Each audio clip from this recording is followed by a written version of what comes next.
La nature existe encore dans sa plénitude dans ce coin du Japon. Elle est encore respectée grâce à une poignée de femmes et d'hommes qui la considèrent autrement.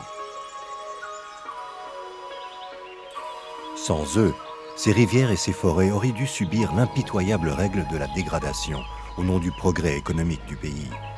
À Hokkaido, au nord du Japon, le respect de la nature est un mode de vie pour une minorité de gens qui a lutté pour défendre sa relation hors du commun avec son environnement.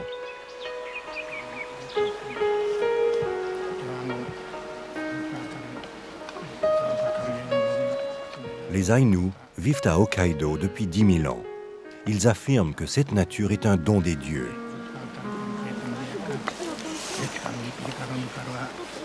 Ces hommes et ces femmes sont réunis autour de l'autel pour rendre hommage à leur divinité.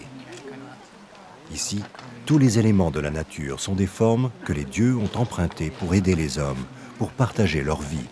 Les animaux, les arbres, les plantes, les rivières, le vent sont des divinités incarnées sur terre. Alors, depuis plus de 10 000 ans, les Aïnous entretiennent un jardin où s'amusent les dieux. Les odeurs de sauge se mêlent à la fumée qui s'élève vers la nature environnante. À cet instant, les dieux sont présents parmi les hommes. Il convient de les comprendre et de les remercier. Ce petit groupe célèbre une cérémonie dans un cimetière. Mais l'extraordinaire est que jusqu'à aujourd'hui, personne n'avait jamais eu l'autorisation de se rendre dans ce cimetière. Les Aïnous entretiennent une relation permanente avec leurs dieux, grâce à des personnes capables de dialoguer avec eux. Achiri Lela est une chamane, une sorcière douée de ce pouvoir. Achiri sait que la tradition et la culture aïnou risquent de disparaître. À sa manière, elle continue à lutter contre l'inévitable. Telle est l'histoire que nous allons vous raconter. «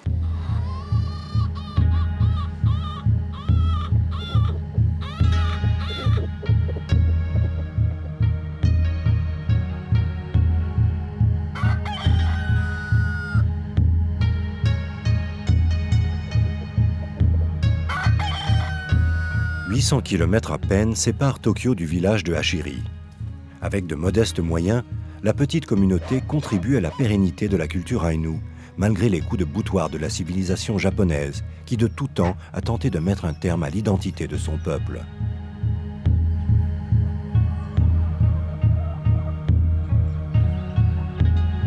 Les raisons de cette disparition sont simples. Les Aïnous ont toujours estimé que la terre ne leur appartenait pas. Les Japonais s'en sont donc emparés. Ils n'ont jamais eu la notion d'État ou de nation. Ils ont donc été assimilés par une machine éducative très organisée.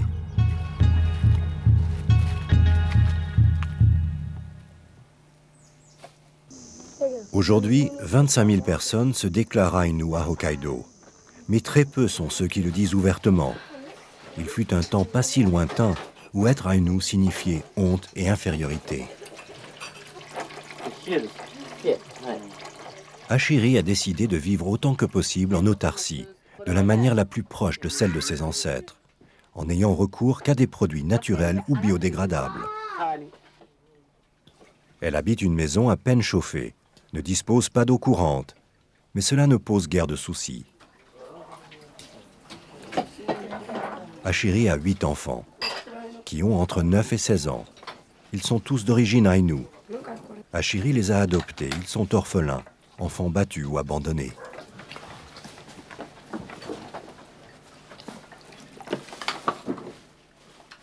Elle souhaite leur apporter ce qu'elle connaît, la philosophie aïnou et leur mode de vie.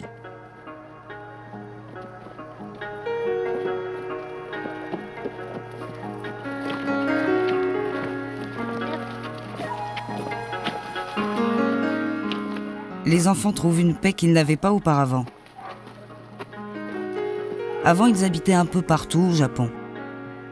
L'un de leurs parents était aïnou.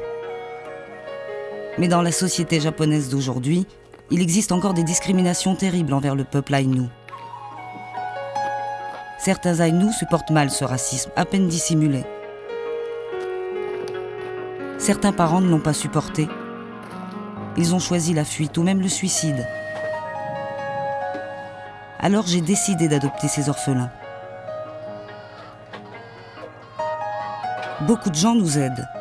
Ils ont envie de comprendre et de partager la vie que mènent nos enfants.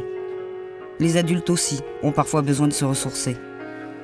En venant ici, les citadins espèrent retrouver une notion des valeurs qu'ils ont perdues avec la société moderne.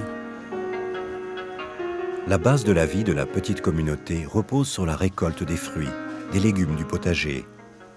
À travers le travail au champ, Achiri enseigne aux enfants la valeur de la nourriture et les bases de la vie.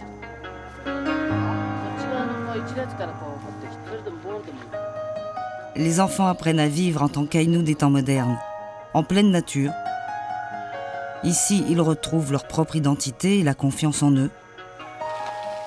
En leur proposant un toit, une famille, un coin de paix, ils arriveront à se révéler à eux-mêmes.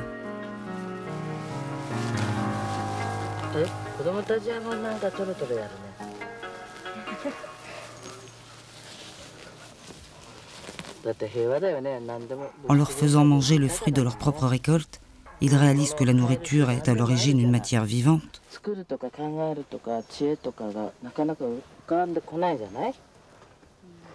La société moderne surproduit, jette des aliments et n'hésite pas à y mélanger des produits synthétiques et chimiques. C'est un non-sens.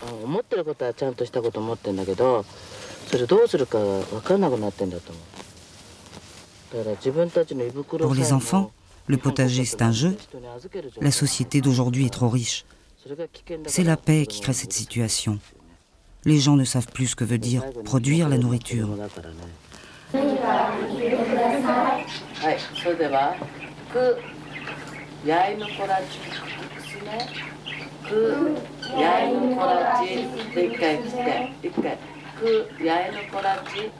Nous avons notre propre langue. Mais les Aïnous n'avaient ni alphabet, ni écriture. C'est pourquoi aujourd'hui les leçons se font à l'aide de signes phonétiques japonais katakana.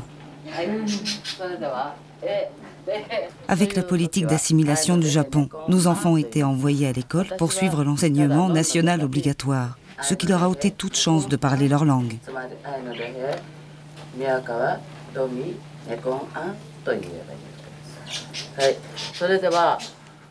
Les légendes, l'histoire des Aïnous ont été transmises de génération en génération par la tradition orale. Mais aujourd'hui, presque plus personne ne parle Aïnou couramment. La défense de la langue Aïnou joue un rôle primordial dans la survie de notre culture pour le futur.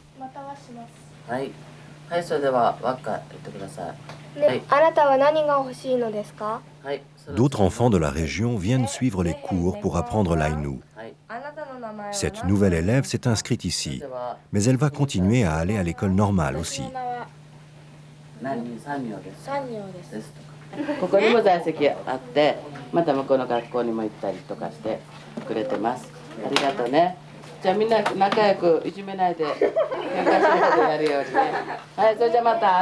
Tâchez de bien vous entendre.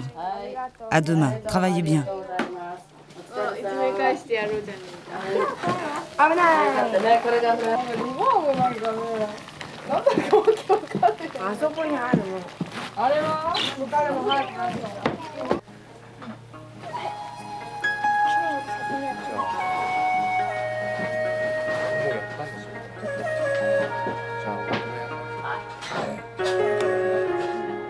Nous avons ouvert une autre école il y a 10 ans. Une école libre qui suit le programme national japonais. Avec une différence. En voyageant à travers le Japon, nous avons découvert la réalité de l'enseignement uniformisé. En même temps aussi celui de la discrimination raciale à l'école. Discrimination non seulement à l'égard des élèves Aïnous, mais aussi à l'égard d'enfants qui ne correspondent pas aux standards japonais. Ces enfants étaient rejetés du système. Certains de ces élèves séchaient les cours. Parfois même, des cas de suicide se sont produits.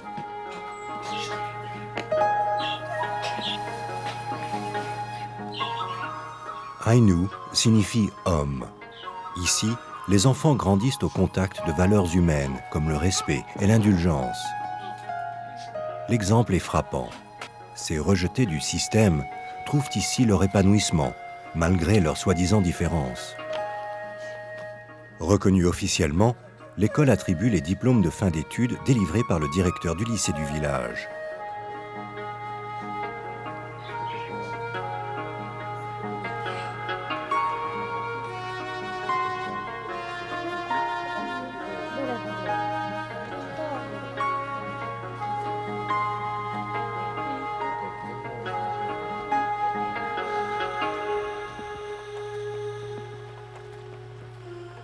En tant que chaman, Ashiri a hérité du savoir des anciens sur la connaissance des arbres et des plantes médicinales. J'ai trouvé. C'est l'arbre que je cherchais. Avant de se servir, Ashiri doit s'excuser et remercier les dieux. S'il vous plaît, donnez-moi une de vos branches. Je vous remercie.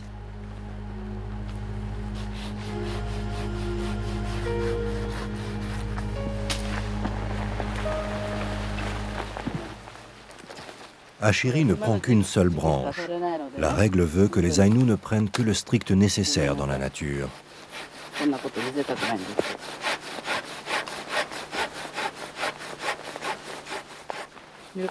Les dieux sont présents dans ces branches. Je dois respecter les promesses et les règles de politesse qu'ont instaurées nos ancêtres.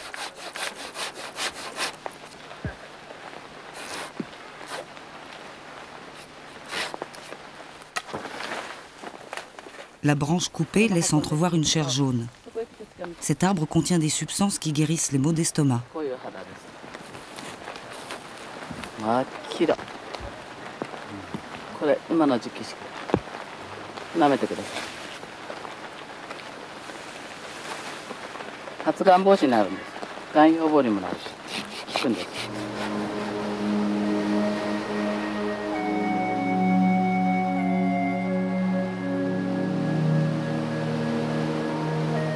Au XIVe siècle, les Japonais ont débarqué à Hokkaido et ont instauré leur régime féodal sur la population Aïnou.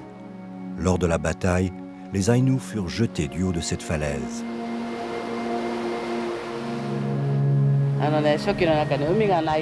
Je viens ici de temps en temps. Cet océan a été le témoin de ces violences. Je prie pour le repos de l'âme de nos ancêtres. Ici, nous disons que la mer pleure. Ce sont leurs cris qu'on entend dans la mer. On dit même que leur âme va renaître un jour, qu'ils reviendront sur Terre en héros pour reconstruire un monde meilleur. À chaque fois que je viens, la mer pleure. Elle me parle. Elle n'est jamais calme.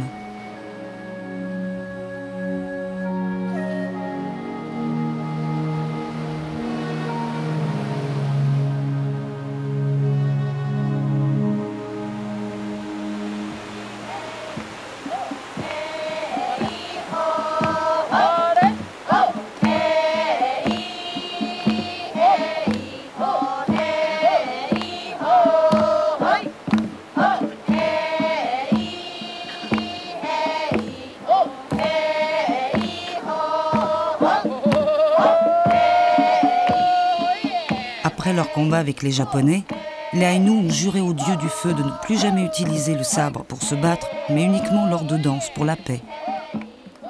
La violence ne sert à rien face à la nature et aux hommes qui en font partie. Il est inutile de fourbir des armes et de dépenser son énergie. Nous ne devons pas nous battre contre une partie de nous-mêmes.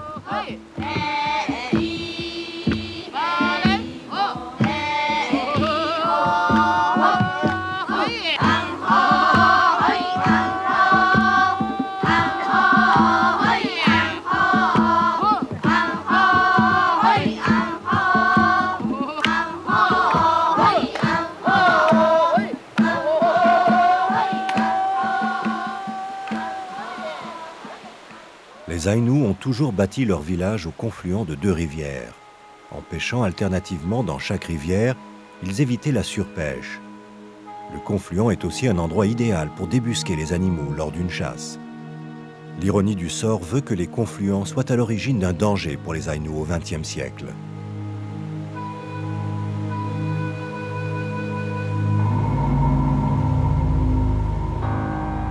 Le volume du courant de l'eau étant double, c'est un endroit idéal pour bâtir un barrage. Nous n'avons jamais eu le souci de posséder une terre qui appartient aux dieux. Ce fut un jeu d'enfant pour les Japonais de s'emparer de ces terres et d'y construire des barrages.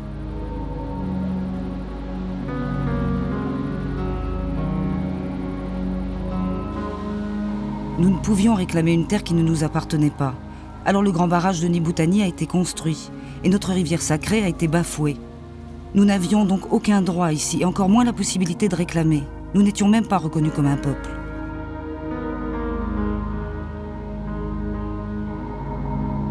Le barrage a non seulement privé les Aïnous de leur lieu d'habitation, il a violé un lieu sacré.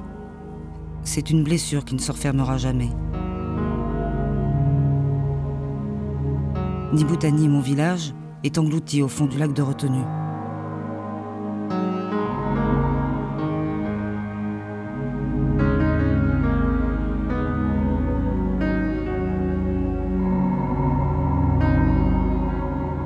À l'un des confluents, un barrage a cessé de fonctionner depuis 1 an. Aucun projet de destruction n'est en vue.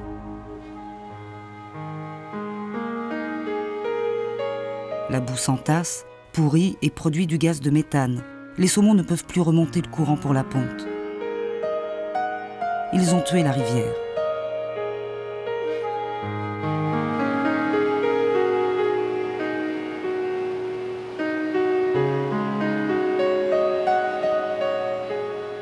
Achéry a installé un hôtel sacré à côté d'un lieu où est prévue la construction d'un nouveau barrage. Elle essaye de protéger le site, mais surtout, elle tente de tenir la promesse qu'ont fait les Aïnous de vivre en harmonie avec les dieux. Cet hôtel a été plus efficace que toutes les manifestations ou les protestations, jusqu'à présent en tout cas.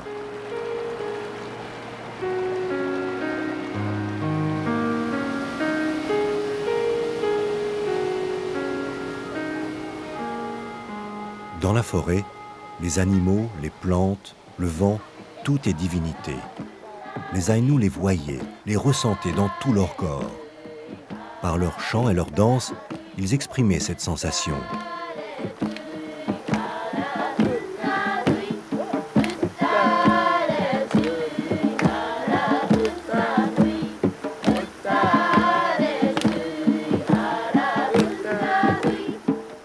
Le pain se balançant dans le vent a inspiré cette chorégraphie. La beauté et la féminité sont des critères que les femmes Aïnous n'ont pas toujours suivis. En effet, pendant des siècles, les femmes se sont tatouées des moustaches au couteau pour décourager les agresseurs, mais aussi pour échapper à l'esclavage et à la prostitution en cas de capture. Malgré cela, des générations se sont entremêlées. Leurs profils ont changé, leur sang s'est mélangé, ils ont perdu leur identité. Dans les années 60, il ne subsistait que 300 Aïnous de pure race dans le monde.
Bien des théories affirment que l'origine des Aïnous est très proche de ces peuples qui ont traversé la Sibérie et le détroit de Bering pour peupler l'intégralité des Amériques. Les anciens construisaient très rapidement une hutte qui ressemble beaucoup au tipi des Indiens. Les constructions circulaires comme celle-ci ne s'affalent jamais sous la pression du vent. Presque plus personne ne sait comment on bâtit un chissé. La tradition a disparu. Pourtant, il faudrait transmettre nos connaissances à un maximum de personnes.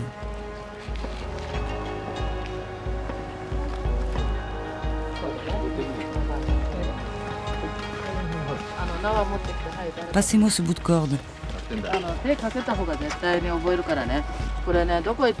On apprend mieux en le faisant soi-même.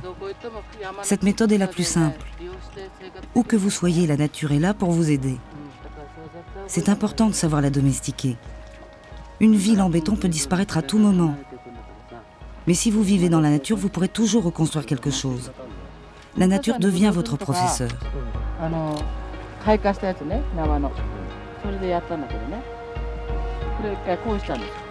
Autrefois, on utilisait des tiges de plantes grimpantes comme le raisin sauvage, après l'avoir fait sécher. On faisait nos cordes nous-mêmes.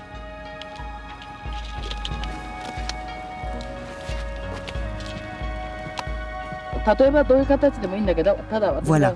Ici, on faisait comme ça, on passe la corde là, et puis comme cela. Le nœud, vous pouvez le faire comme vous voulez. Moi, j'ai appris à le faire comme ça. L'important, c'est que ça tienne.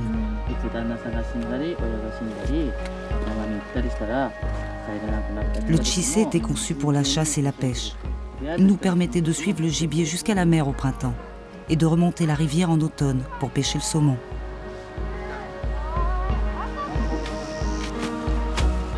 L'une des filles d'Achiri porte à la taille une branche d'armoise. Les Aïnous disent que l'armoise éloigne le mauvais sort, qu'elle protège des blessures et qu'elle évite les attaques des ours et des autres animaux sauvages quand on est seul dans la forêt.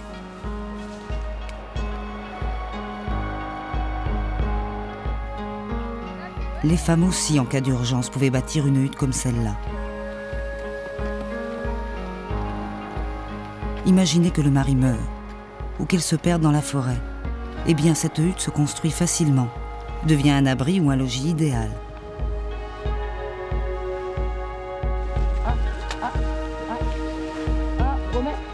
Le tchissé est entièrement construit en matériaux naturels. Quand il devient trop vieux, il retourne à la nature sans la polluer.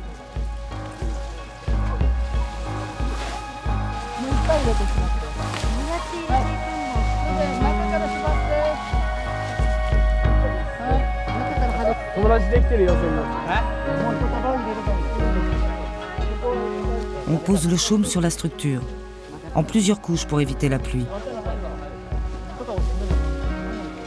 Chaque gerbe est attachée grâce à une corde passée dans une grosse aiguille de bois.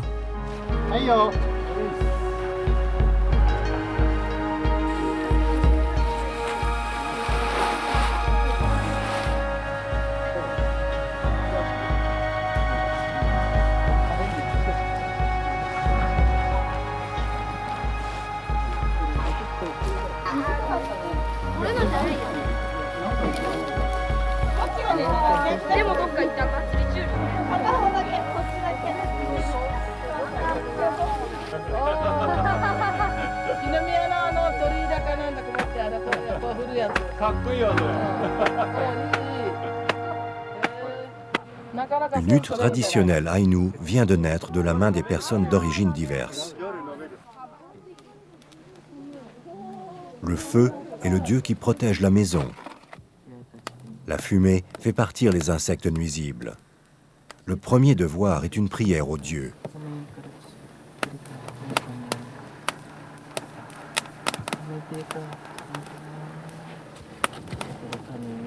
Achiri a découvert une tête de cerf dans la forêt.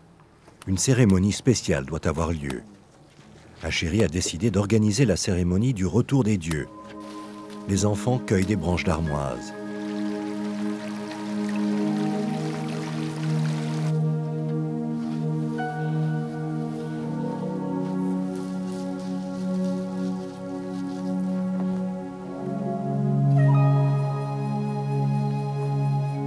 La préparation des Inaou est le travail des hommes.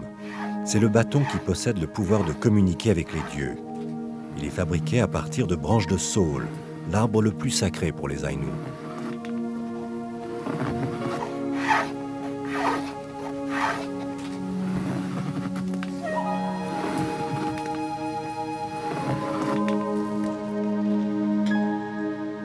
Sur l'autel du village sont déposés des crânes d'animaux.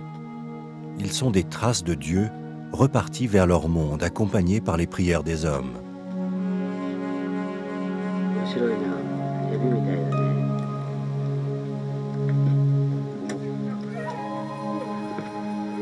Comme témoignage de respect et pour lui redonner symboliquement la chair qu'elle a perdue, la tête est déposée sur des feuilles de saule.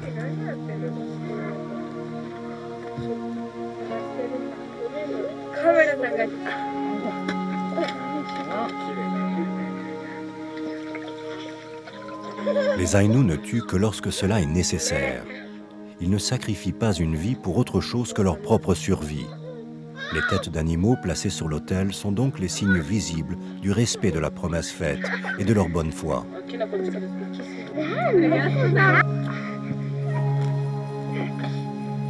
Quand les dieux sont dans leur propre monde, ils ont un aspect qui ressemble beaucoup à celui des hommes. Mais lorsqu'ils descendent dans le monde des hommes, ils empruntent une forme de la nature. À la mort, ils retournent vers leur monde accompagnés de prières et d'offrandes pour les remercier. Intercédant auprès de l'au-delà, Ashiri commence à prier les dieux pour qu'ils pardonnent la communauté.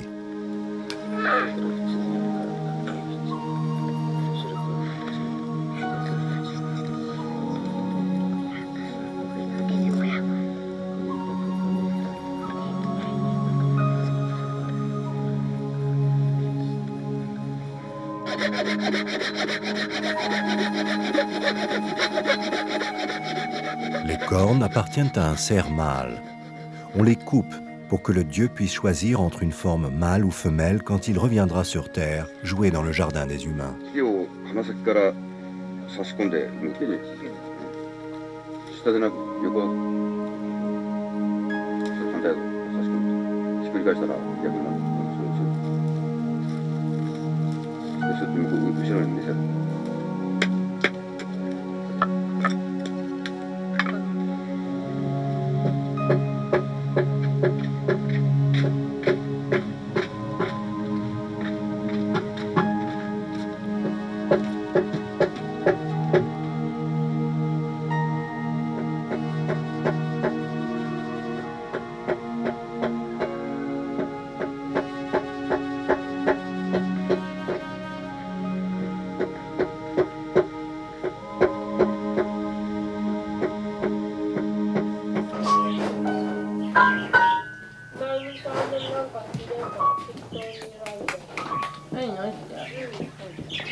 Tous les soirs, les enfants et les villageois se réunissent chez Ashiri pour chanter. Les chansons étaient pour ce peuple ne possédant pas d'écriture la mémoire vivante de l'histoire et le propre de leur identité. L'essentiel de la mémoire collective des Aïnous s'est évanoui avec l'assimilation japonaise. Mais Ashiri n'a pas vraiment tout oublié. Nous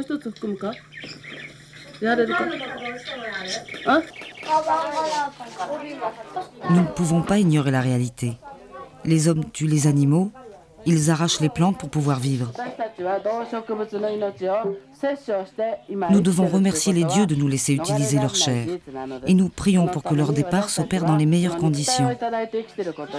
Et nous prions aussi pour qu'ils reviennent un jour. La cérémonie du retour est un accompagnement, un remerciement, car ils nous ont permis de profiter de leur substance. 1, 2, 3.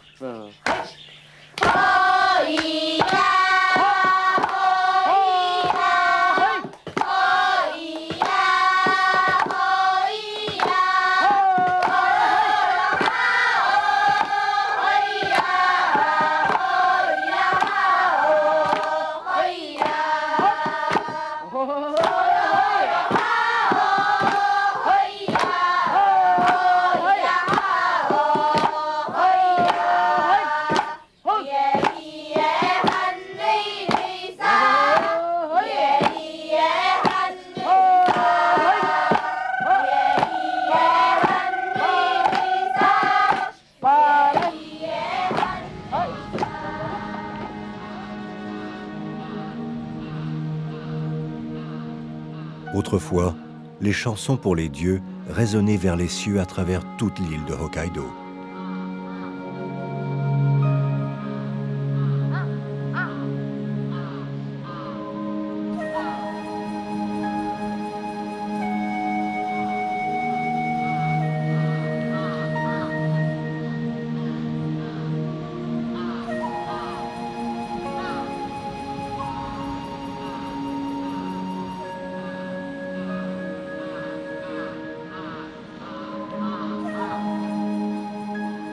À proximité du lac Akan, dans la forêt, vit un sculpteur Aïnou.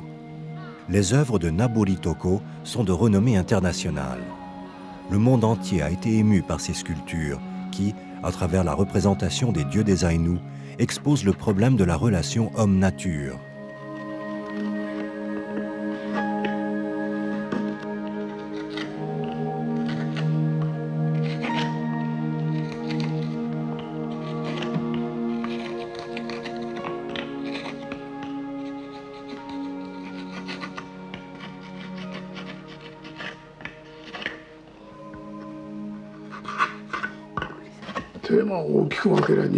Le thème principal de mes sculptures, je dirais que c'est l'homme.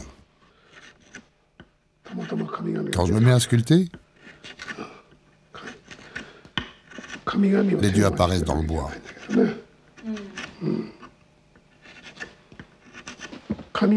C'est hors de ma volonté.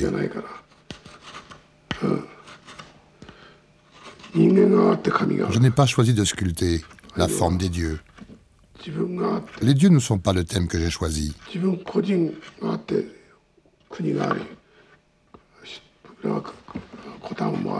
Dans notre façon de penser, les hommes ne passent pas après les dieux. Il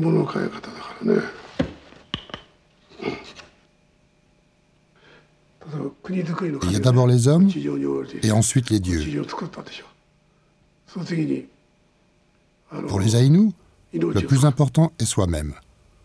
Il y a d'abord moi, puis nous, puis le village. Nous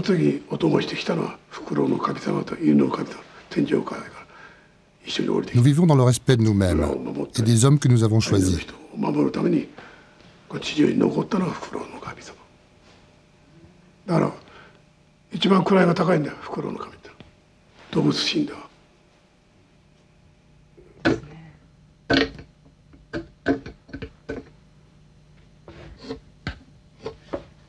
Takeki Fujito est un autre sculpteur aussi connu que Nabori.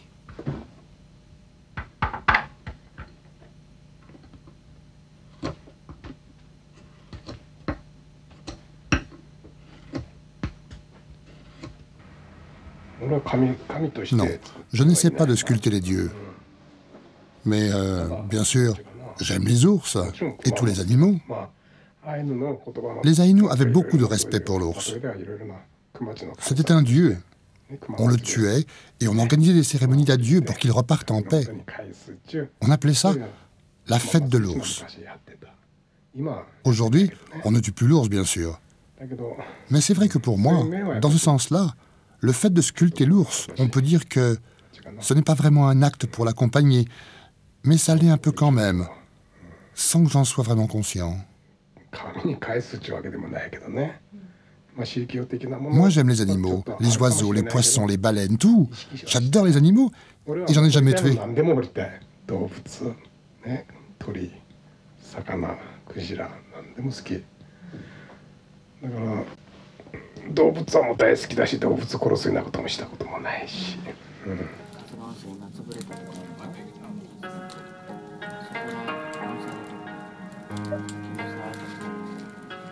Autrefois, quand les hommes étaient partis à la chasse, les femmes se réunissaient pour fabriquer des objets usuels. Cette réunion avait son importance pour renforcer la protection du village, mais aussi pour resserrer le lien qui unit les membres du clan.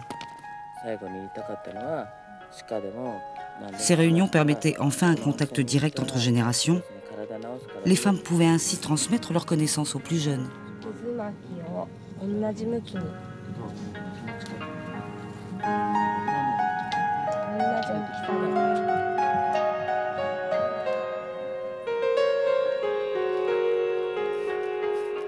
Les Aïnous fabriquaient quasiment tout leur objet quotidien. Les ustensiles de la maison n'échappaient pas à la règle et trouvaient leur matière dans la nature environnante. Les vêtements étaient tissés dans des fibres d'arbres.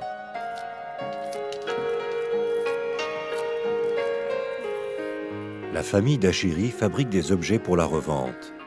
Les techniques de fabrication des stores, par exemple, est basée sur des plaquettes de bois tenues par des fibres naturelles. Cette technique est très proche de la manière dont les Aïnous fabriquaient leurs vêtements. Entre leurs mains, les peaux d'ours, la peau de saumon, l'écorce et même le chardon devenaient des protections naturelles contre la chaleur, l'humidité ou le froid.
Aujourd'hui, les Aïnous s'habillent avec des tissus. Mais un détail ne laisse aucun doute quant à l'origine des matières, les motifs en volute figurant sur la plupart des vêtements. Les broderies Aïnous sont toujours conçues autour des symboles caractéristiques de leur identité. Chaque fois qu'un nouveau vêtement doit être assemblé, les enfants préparent leur travail en dessinant dans la cendre l'enchaînement des motifs. En fait, chaque signe a sa propre signification.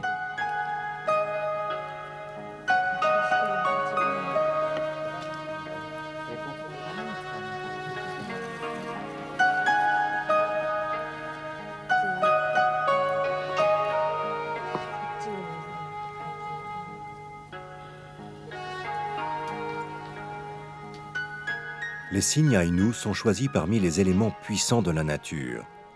La forme qui s'enroule représente le tourbillon des rivières. Ce remous peut engloutir un être humain quand le courant est violent. On le brode sur les vêtements pour éloigner le mauvais sort. Le tourbillon est souvent jumelé avec un signe pointu qui représente l'épine. Ils sont brodés au bout des manches et en bordure des vêtements pour éviter que le mal ne pénètre dans le corps. Mais le plus important est celui qui ressemble à deux tourbillons. Il représente les yeux de la chouette.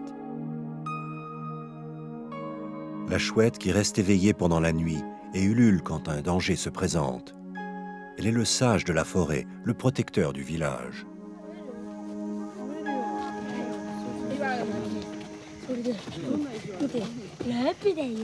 Oh, des fraises! Waouh, elles sont géantes!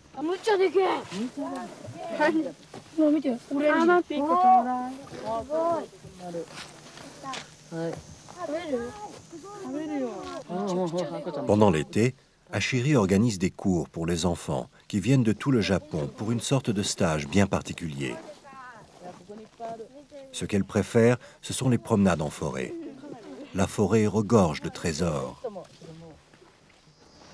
Imaginez que vous vous blessiez à la main ou à une jambe. Eh bien, pour arrêter le sang, vous prenez le bout des feuilles de l'armoise comme ça, la partie la plus souple. Vous la chiffonnez de toutes vos forces dans la main, comme ça. Il faut l'écraser jusqu'à ce que la sève coule. Allez, tout le monde peut essayer.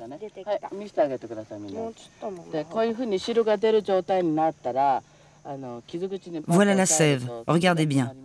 Quand vous avez assez de liquide, vous mettez cela sur la plaie. D'un seul coup, le sang va s'arrêter. L'armoise sert aussi à faire des tisanes. Si on fait sécher les feuilles, on peut aussi l'utiliser comme de l'encens, en la faisant brûler et sa fumée éloigne le mauvais sort. Avec ça aussi, on fait des tisanes, qui nettoient et purifient le sang.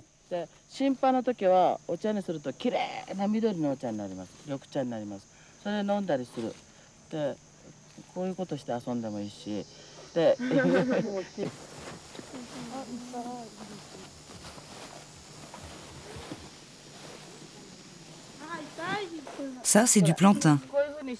Pardonnez-nous de vous ôter la vie. C'est pour faire un médicament qui nous soignera. Regardez là, c'est une belle plante, n'est-ce pas? On coupe les feuilles et on en fait un médicament qui guérit le rhume. On ne guérit pas immédiatement, mais pris tous les jours, on se fortifie contre le rhume.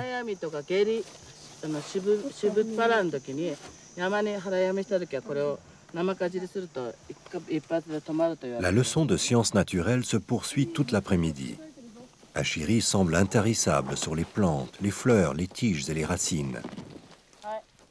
En quelques siècles, les Aïnous sont parvenus à acquérir une connaissance hors du commun sur leur environnement, ce qui leur a permis de survivre. En fait, ils ont réussi à créer un mode de vie à partir d'une technique de survie.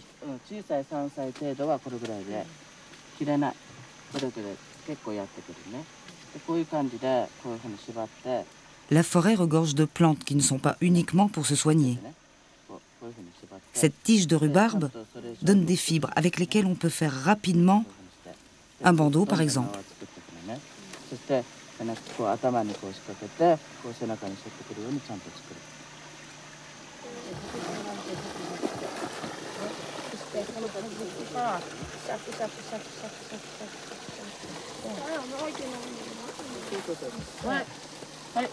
La feuille de rhubarbe se change aussi en une tasse originale.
On dit que le monde est en paix, mais ce n'est pas vrai. Tant que des hommes domineront d'autres hommes, tant qu'ils croiront posséder la terre, ça n'ira pas. Les hommes doivent cesser de s'approprier les choses. Il faut arrêter d'être cupide et de dominer les gens et la terre. Ce ne sont pas les êtres humains qui ont créé notre planète. Elle ne leur appartient pas. Arrêtons de croire qu'on la possède. Voilà notre message.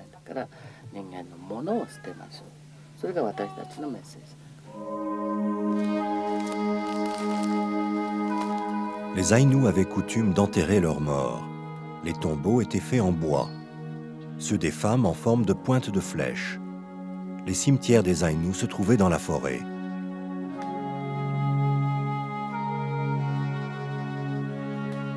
Du fait que les Aïnous ne possédaient pas les terres où étaient enterrés leurs ancêtres, les tombes ne leur appartenaient pas et les visites étaient interdites. Pour la première fois de sa vie, Achiri est autorisé à entrer dans le cimetière de ses ancêtres, qui depuis longtemps avaient été transformés en champs. Les tombes ont été laissées à l'abandon. Enfin, Achiri peut célébrer un office.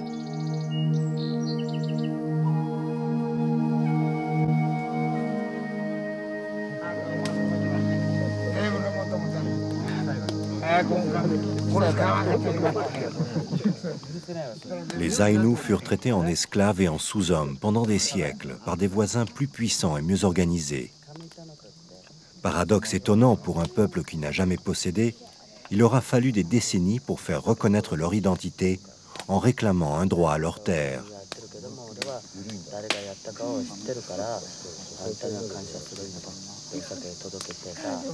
Alors qu'ils sont reconnus depuis longtemps au niveau international comme peuple autochtone, les Aïnous n'ont été reconnus au Japon qu'en 1997 par une nouvelle loi qui leur accorde le statut de minorité, un droit de cité et quelques vagues prétentions à la restitution de territoire.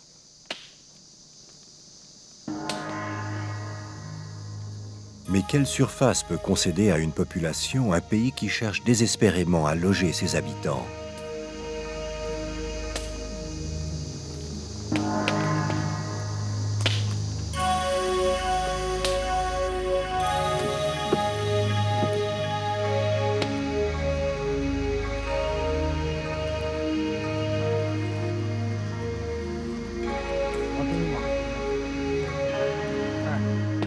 Achiri n'est pas satisfaite de cette loi, qui certes reconnaît l'existence du peuple Aïnou, mais ne leur donne aucun droit de vivre dans la tradition ancestrale.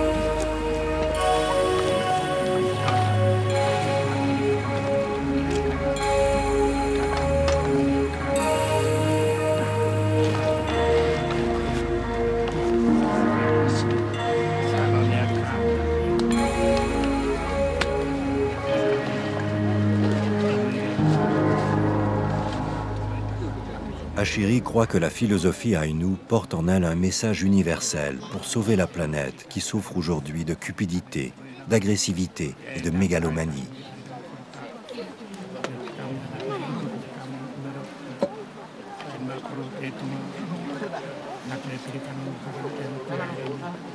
Elle veut respecter la promesse de son peuple de vivre en harmonie et dans le respect de la nature. En cela, elle est rejointe par de nombreuses personnes qui commencent à prendre conscience de l'importance et de la véracité de son message.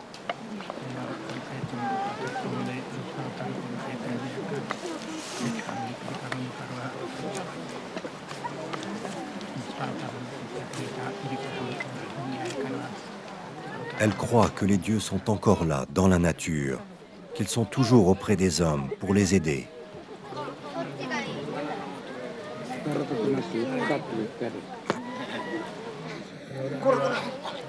Elle espère aussi que les êtres surnaturels encore dans l'au-delà, avec lesquels elle est en contact, accepteront encore de descendre sur Terre pour prendre une forme naturelle et qu'ils prendront à nouveau plaisir à venir jouer dans le jardin où s'amusent les dieux.